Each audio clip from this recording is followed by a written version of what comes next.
let's take a look at the collegiate and professional postseason highlights that made history in 1978.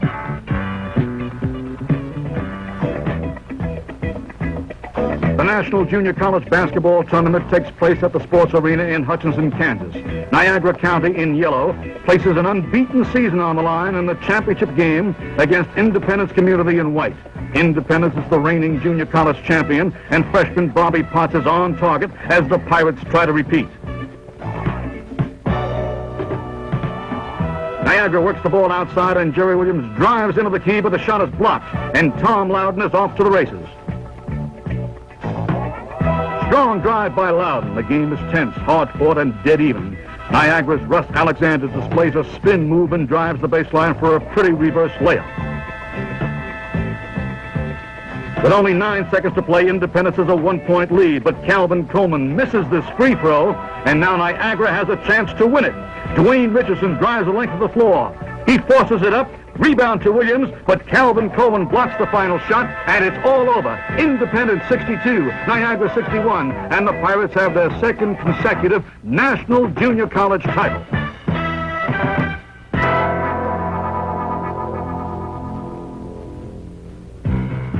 The NAIA National Basketball Tournament finalists are Kearney State of Nebraska against Grand Canyon of Arizona. Kemper Arena in Kansas City provides the attractive setting for two teams with interesting stories. Unseeded Kearney in white upset top-ranked Winston-Salem, as well as the 5th, 8th, and 9th seeded teams. Grand Canyon in black beat Central State in a mind-boggling 5 overtimes. The action is nip and tuck as sharpshooting Tim Higgins provides Kearney State with a hot hand. At the other end, Coach Ben Lindsay's theory is the control game and the total team concept. But Kearney State hangs tough, capitalizing on the star system with Tim Higgins and Tom Ritzdorf leading Kearney to a 36-35 halftime advantage. In the second half, Grand Canyon's Ray Arvizu shakes off the effects of an eye injury and triggers the Antelopes' offense. Arvizu records a game-high 9 field goals on 9 for 14 shooting, and here's 2 points off a super offensive rebound.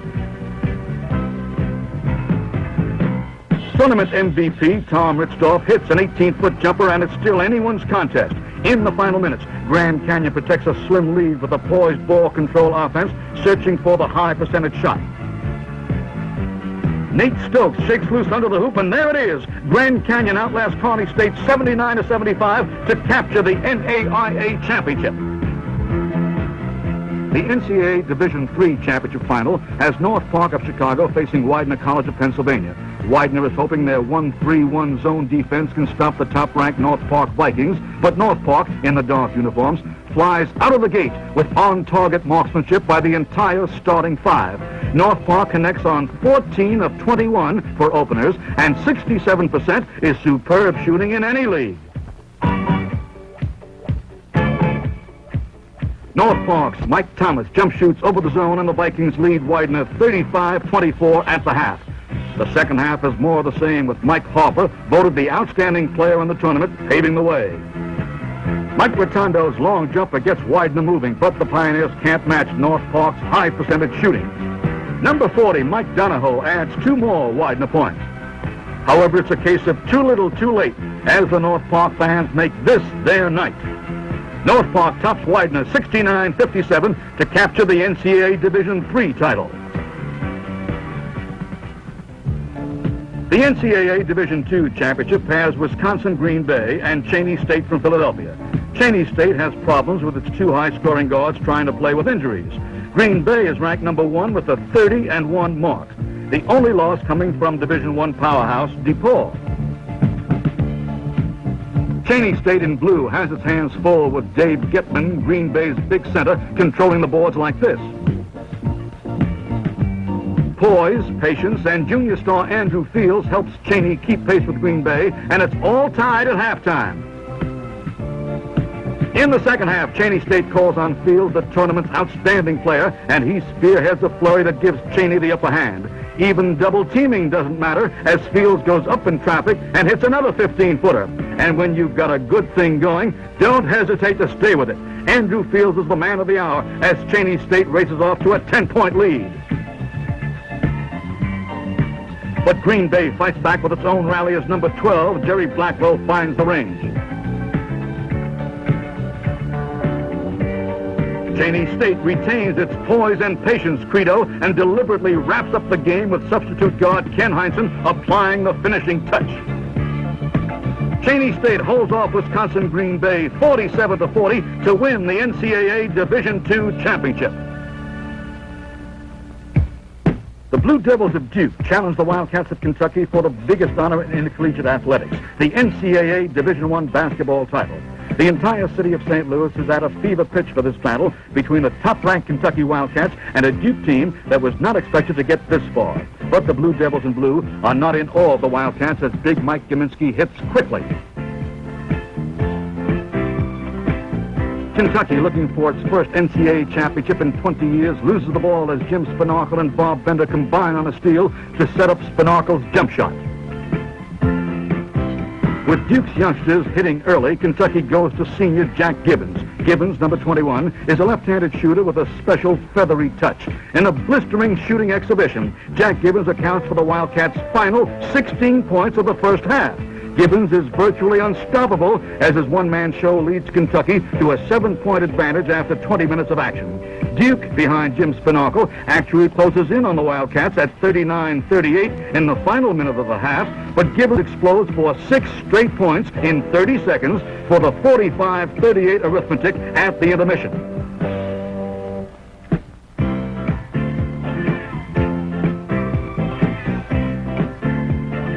Believe it or not, Jack Gibbons finds time to pass, too. But on this play, Mike Phillips' shot is blocked by Mike Gminski as the Blue Devils attempt to come back.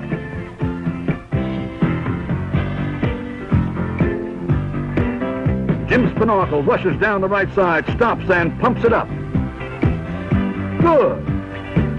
Kentucky has the answers to all Duke rallies. Jack Gibbons, the tournament MVP, scores 41 points. Duke gets a strong game from its super freshman Gene Banks, who tops the Blue Devils scoring parade with 24 points. However, not even a last-minute flurry can stop the Wildcats as they gain their 5th NCAA championship in the glory-filled history of Kentucky basketball with a 94-88 triumph over Duke.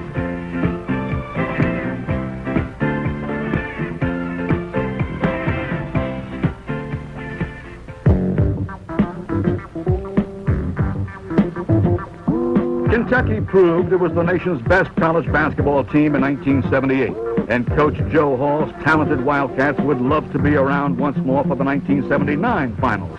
Although graduation will take star performers Jack Gibbons, James Lee, Mike Phillips, and Rick Roby, the Wildcats return with Kyle Macy, Truman Claytor, and newcomer Clarence Tillman, one of the most sought-after high school stars in the country.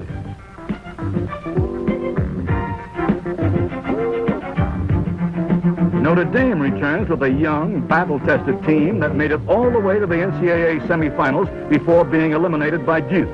Coach Digger Phelps will depend on number 34, Bruce Flowers, and the 1978 freshman sensation, smooth-shooting Kelly Tripucka. 6'11" center Bill Lambert will also be back to spearhead the Fighting Irish in '79. Right now, the odds-on favorite to make a return trip to the national finals next season has to be Duke. Coach Bill Foster's Blue Devils proved they were one of the country's best with only one senior on the entire squad. Just think of the future led by the return of All-America star Jim Spinacle. Gene Banks now has a full year of experience to complement his incredible talents, and the Blue Devils' own bionic man, Big Mike Gminski, will return to the pivot spot. Whether they like it or not, Duke has the label of the team most likely to succeed in 1979.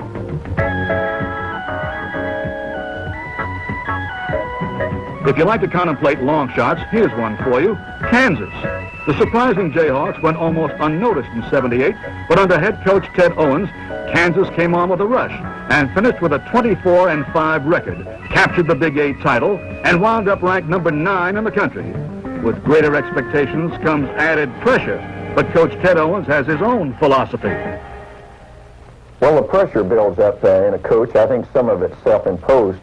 I think the important thing is that you adopt some philosophy in your life, and I've just adopted a philosophy that I'm going to do the very best I can for our squad each day and expect a great deal of our coaching staff and our players, and If we do that, then we're going to accept the results of it, whether it be victory or defeat. The Jayhawks possess the one ingredient that most teams must have in order to be a winner, and that's a talented big man.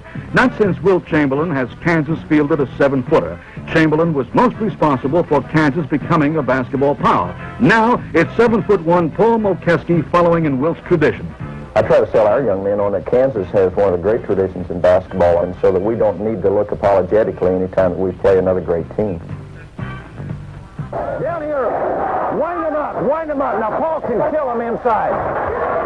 Wind them up, get the ball inside. Inside now, move up. Watch the ball, man, you can do that. Inside, yes, there we go.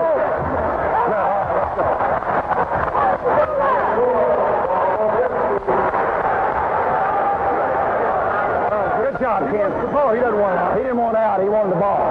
Coach, we're going to have to get John out of that middle and put Paul. Yeah, I think you're right.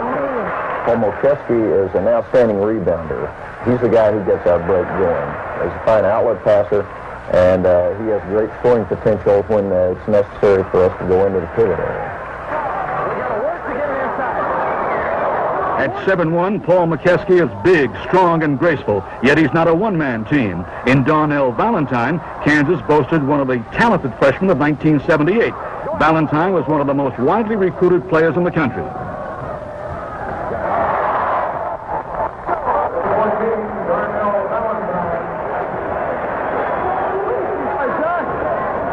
Drop. That's it.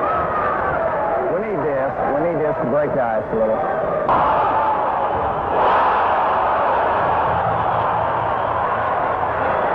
Kansas had the misfortune of drawing UCLA as its first-round foe in the 1978 NCAA tournament. Even so, the Jayhawks made it close, losing by only 7 points and gaining valuable experience.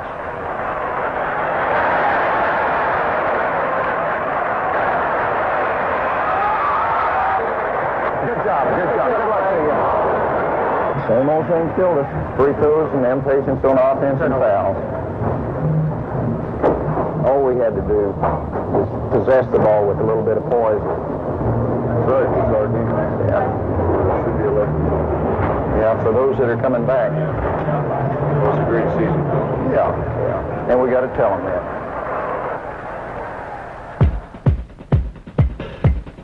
It's East versus West and McGuire versus McGuire in the NABC All-Star Game as the East and Coach Frank McGuire take on the West and Coach Al McGuire. There's a new innovation, too, collapsible rims to prevent players hanging on the rim and causing shattered glass backboards. Here's how it looked during the game.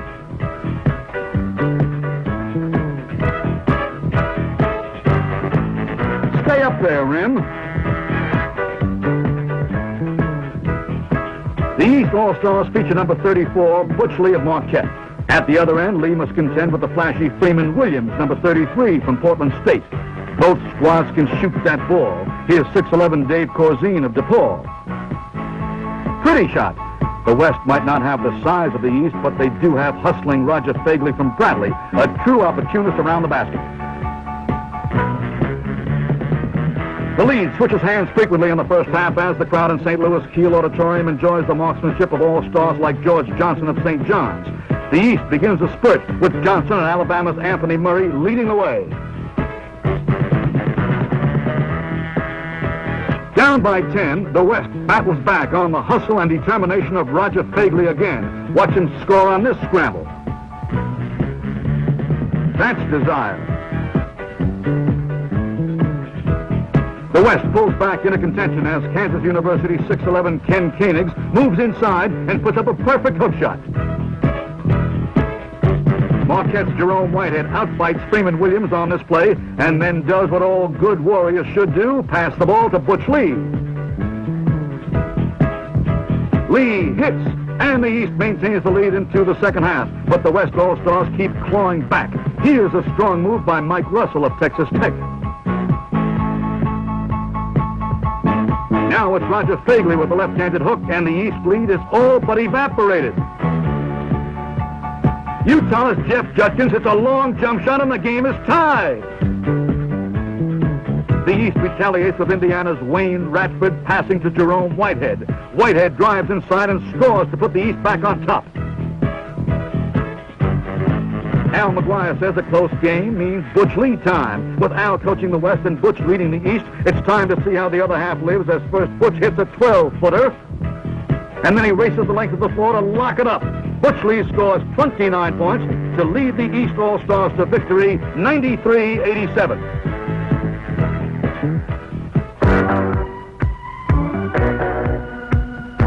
From Rupp Arena in Lexington, Kentucky, it's the finals of the World Invitational Tournament. An enthusiastic crowd of more than 12,000 is on hand as the best amateur players in the U.S. battle the highly regarded Soviet national team. With 5 players from his own national champs, Coach Joe Hall of Kentucky has a team deep in talent, and that home crowd in Lexington is always an added plus.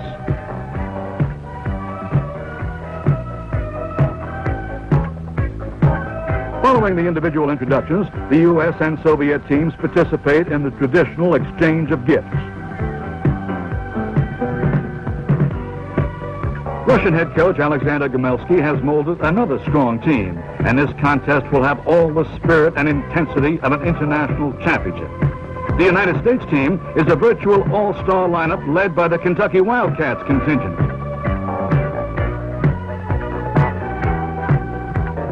The Russian team is led by the all-around play of Sergei Belov and that giant among giants, 7'4" Vladimir Tkachenko.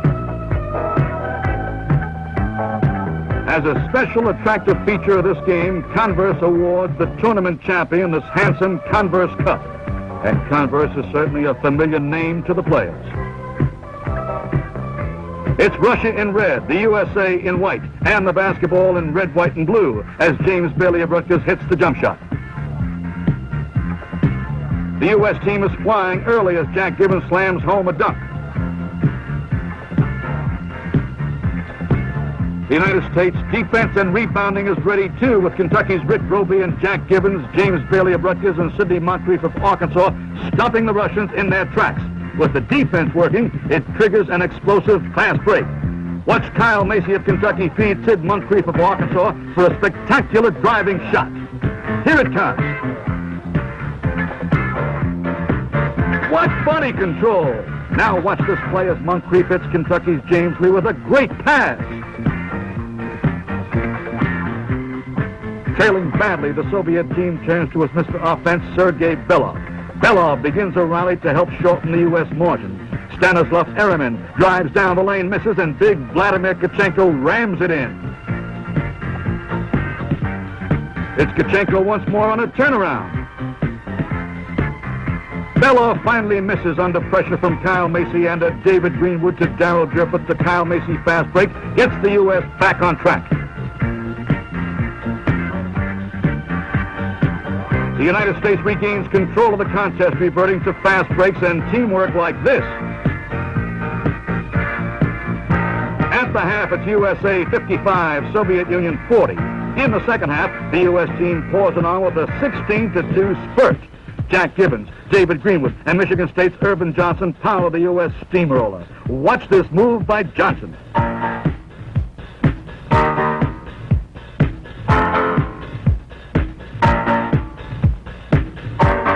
That can demoralize any squad, but the Russians never give up. Sergei Belov fights his way through triple coverage to hit the scoop, but the Soviets can't overcome the huge U.S. lead. Kentucky teammates hook up as Jay Scheidler hits Rick Roby inside, and Roby scores. It's showtime for the U.S. with Scheidler to Larry Bird to Sidney Moncrief. The crowd loves it as the United States overwhelms the Russian national team by a final score of 107-82. The national team of the United States captures the first World Invitational Tournament put together by the ABA USA, and with it, the Converse Cup.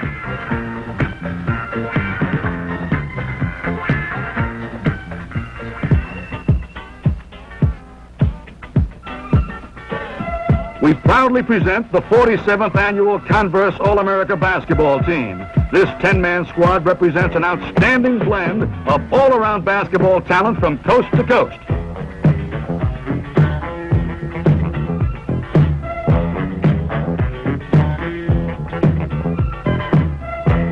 Looking in alphabetical order, let's begin with Larry Bird of Indiana State.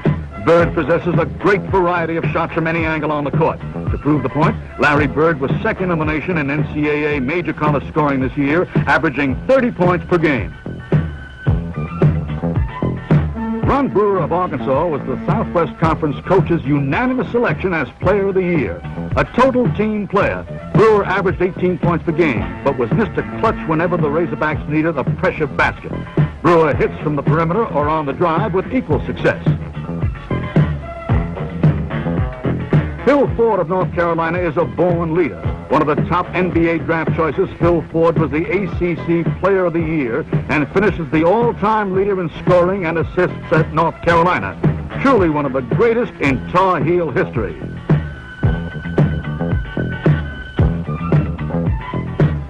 Jack Gibbons of Kentucky burst into national prominence with his NCAA final game heroics, but he's not a newcomer to starring roles. At 6'4", Jack Gibbons is the second leading scorer in Kentucky's fabulous basketball history and was a first-round pick of the Atlanta Hawks.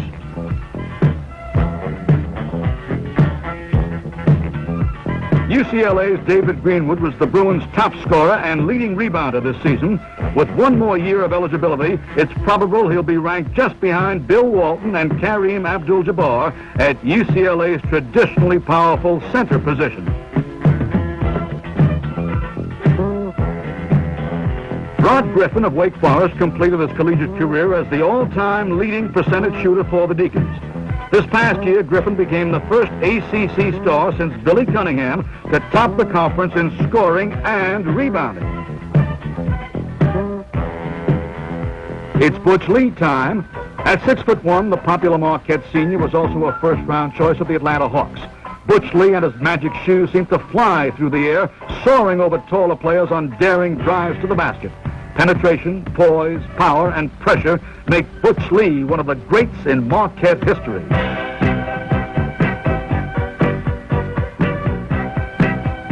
Rick Roby of Kentucky was the third player selected in the NBA draft, going to the Indiana Pacers.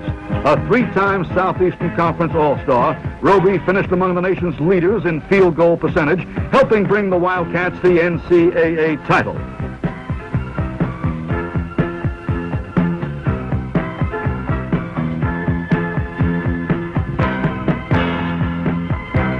Jim Spinarkle of Duke is a multi-talented young man. This season he led the Blue Devils in assists, scored over 20 points in 17 of 26 games, led the ACC in foul shooting percentage, and was Duke's top defensive specialist as well. Jim Spinarkle is quite a basketball player.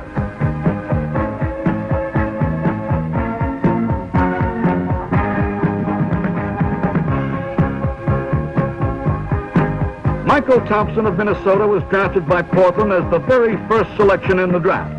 Thompson finished his college career after rejecting a pro offer last year. In the process, he became the Big Ten's all-time scoring champion while setting a host of additional conference and Minnesota records.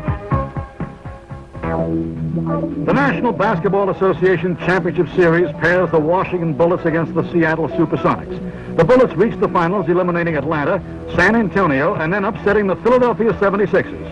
The Sonics beat Los Angeles, dethroned Portland, and then topped Denver in the semis. Washington's Big West Unseld is completing a decade with the Bullets, and the team has qualified for the playoffs in each of those 10 seasons. But there are no championship banners hanging from the rafters. This may be the year. The Sonics lead the series 3-2, but Coach Lenny Wilkins is finding Game 6 in the Capitol Center a clobbering instead of a clinching. After a slow start in the opening quarter, the Bullets in white are going to Elvin Hayes inside, and the momentum is all Washington. Bob Dandridge drives across the lane for a tough one-hander, and the Bullets pull away to a 12-point halftime advantage. In the second half, the Bullets really go to work on the Sonics. First, Charlie Johnson gets hot with his outside jump shots.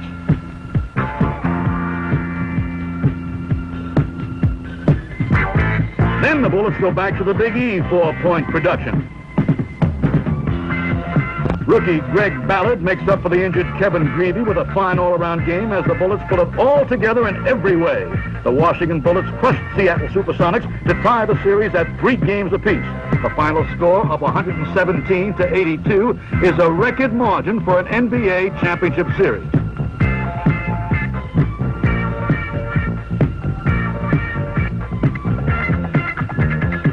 Seattle Coliseum is the scene for Game 7. The Sonics have won 22 straight in this building. Their last loss, way back in February, was to the Washington Bullets. The Bullets in blue road uniforms forge ahead with Bobby Dandridge sparking them to a lead that builds to 13 points entering the final 12 minutes of the season. The home fans still have hope. Seattle rallied from 19 back in Game 1, and now they must duplicate that feat. Marvin Webster scores, but the Bullets answer right back with Wes Unseld hitting a bank shot. The Sonics offensive specialist is number 32, Freddie Brown. With time running down on Seattle's championship bid, Brown takes charge of a phenomenal streak, and the Bullets' lead is chopped to 4 points with a minute and a half remaining. The 24-second clock is expiring as Washington's Charlie Johnson launches an air ball. Webster and Sickma scramble for it, but Tom Henderson pushes the loose ball over to Mitch Kupchak for the layup and a foul.